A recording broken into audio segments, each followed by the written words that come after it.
तारिक अनवर जी हमारे साथ जुड़ गए हैं। तारिक जी, अब अगला कदम क्या होने वाला है कांग्रेस का? अगला कदम तो हमारे पास दो ऑप्शन है, एक हाई कोर्ट है, सुप्रीम कोर्ट है, और हमें विश्वास है कि जो हमें राहत डिस्ट्रिक्ट कोर्ट में नहीं मिला है वो आगे चलकर हमको मिलेगा, और जो उसकी प्रक्रिया है, न्यायालय की प्रक्रिया, उसको हम पूरा करेंगे। और पार्टी को, कांग्रेस पार्टी को पूर्ण विश्वास है जुडिशरी पर, न्यायालय पर। तारिक जी, वायनाड बायपोल तक हो जाएगा ये सब कुछ? अब कह नहीं सकते, ये तो डिपेंड करेगा इलेक्शन कमीशन पर क्या करता है वो। लेकिन ये तो राहुल जी कई बार बोल चुके हैं कि मुझे इससे कोई फर्क नहीं पड़ता, मैं पार्लियामेंट में रहूं ना रहूं, हमारी लड़ाई जारी रहेगी। सच और साथ की लड़ाई वो लड़ते रहेंगे हमेशा। लेकिन तारिक जी, आप मैसेजिंग के लिहाज से जो आरोप लगे हैं वो गंभीर, और अगर आपको राहत नहीं मिल रही है तो फिर उन आरोपियों की तरफ एक परसेप्शन बनाया जाएगा। इधर घर खाली करने को भी कहा जा रहा, मियाद जो है वो खत्म होने वाली है, तो आज राहत ना मिलना एक सेटबैक तो होगा ना सर? कोई ऐसा नहीं है। देखिए, जैसा मैंने कहा कि जुडिशरी पर हमें पूरा विश्वास है। अगर निचली कोर्ट से हमको राहत नहीं मिली है तो हमारे पास ऑप्शन है, और उस ऑप्शन को हम अपनाएंगे और प्रक्रिया पूरा करेंगे। लेकिन मुझे विश्वास है कि आने वाले दिनों में हायर कोर्ट से हमको राहत जरूर मिलेगी, क्योंकि हमारा हमारी जो इल्जाम लगाया गया है या जो फैसला हुआ है वो सही मानों में सच्चाई पर। तारिक साहब, एक वर्ड में कह दिया गया डिसमिस, आज जब फैसला सुनाया गया, आपको क्या लगता है कहां कमी रह गई सर? दलीलों में कमी रह गई, मामला कमजोर पड़ा है, वकील सही से जिरह नहीं कर पाए? चलिए, अब ये तो अभी नहीं कहा जा सकता, अब इस पर समीक्षा होगी कि क्यों ऐसा हुआ। लेकिन हमें आगे हायर कोर्ट पर पूर्ण विश्वास।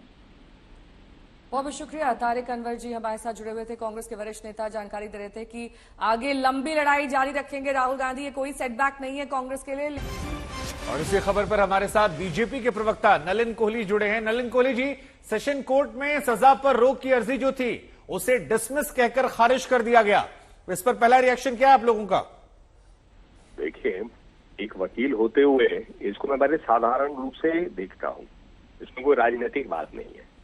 राहुल गांधी जी को कोर्ट ने सजा सुनाई। सजा क्यों सुनाई? क्योंकि उन्होंने 2019 में कहा था कि ये मोदी नाम के साथ लोग चोर क्यों होते हैं, किसी को दुखा लगा उससे, उन्होंने कोर्ट में याचिका दी। उस याचिका में राहुल गांधी जी के वकील आते गए और सजा सुनाई गई।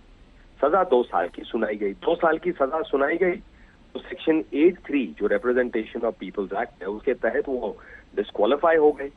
डिस्क्वालीफाई इसलिए हो गए तुरंत क्योंकि अगर आप याद करें 2012-13 में लिली थॉमस जजमेंट के बाद माननीय सुप्रीम कोर्ट ने कहा था कि जो भी डिस्क्वालीफाई होता, जो भी 2 साल की सजा जिसको सुनाई जाती है वो तुरंत डिस्क्वालीफाई हो जाएंगे।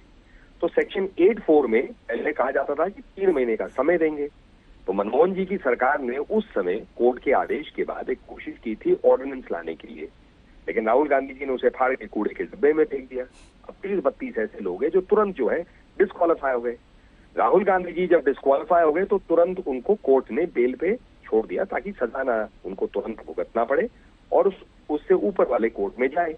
वहां 2 चीजें उन्होंने फाइल की है, एक जो सजा सुनाई गई है उसके खिलाफ एक अपील, और दूसरी तरह उस सजा पे रोक लगाया जाए ताकि उनकी कन्विक्शन रुक जाएगी तो डिस्क्वालिफिकेशन का जो एक उन पर परिणाम है वो कहीं ना कहीं रिवर्स हो सके। अब इस बात पे क्या बातें राहुल गांधी जी ने रखी, उनके वकील ने रखी, लेकिन जो आप मीडिया में सुनेंगे, कोर्ट की सजा सुनाने के बाद उन्होंने माफी तो मांगी नहीं।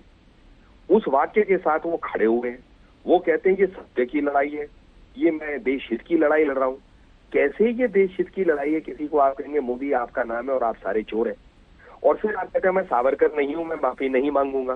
तो इससे पूरी दुनिया को मालूम पड़ता है कि वो अपने वाक्य पे कायम है। लेकिन उनका पहला स्टैंड सर ये आ रहा है कि हाईकोर्ट से हमें राहत मिल जाएगी और हम देश के लिए लड़ाई लड़ते रहेंगे, चाहे जितनी कोशिश की जाए, चाहे घर ले लिया जाए या उन्हें किसी भी तरह से ट्रैप किया जाए। ये कांग्रेस का स्टैंड निकल कर आ रहा है। हाँ, तो कांग्रेस का अधिकार है वो राजनीतिक क्या स्टैंड ले, लेकिन किसी के नाम के ऊपर में पूरे समाज को, वो भी ओबीसी समाज को गाली देना देश हित की लड़ाई है? ये क्या सत्य की लड़ाई है? दूसरी बात, आपको कोर्ट के सामने बात रखनी पड़ेगी कि भाई मेरी याचिका को क्यों आप माने। कोर्ट को समझाना पड़ेगा। उसके ठीक लिए है रनन लीगल जी, ग्राउंड दिखाना कानून के पड़ेगा। जानकार के तौर पर ही बता दीजिए, क्या वायनाड बायपोल तक राहुल गांधी को राहत मिल सकेगी, क्योंकि अब वो हायर कोर्ट जाएंगे? इसका तो जवाब देना संभव है मेरे लिए, क्योंकि तो कोर्ट में कब ये याचिका डालेंगे, सुनवाई कब होगी, सुनवाई में कहेंगे क्या, अभी तक पता नहीं। हो सकता है ये ठीक है सर, सुनवाई इन्होंने वो ग्राउंड रखे नहीं लिए। ठीक है सर, आपके चेहरे आवाज में जो मुस्कुराहट हमें सुनाई पड़ी वो बीजेपी वालों को भी आज महसूस हो रही हुई कि अगर राहुल गांधी को राहत मिलती तो आज बीजेपी को कई सारे सवाल शायद सामना करना पड़ता। लेकिन फिलहाल जो बड़ी खबर है नेहा वो यही कि एक शब्द में राहुल गांधी के लिए राहत जो थी वो नहीं आई, वो आफत बनकर आई और सजा जो है वो बरकरार है 2 साल की।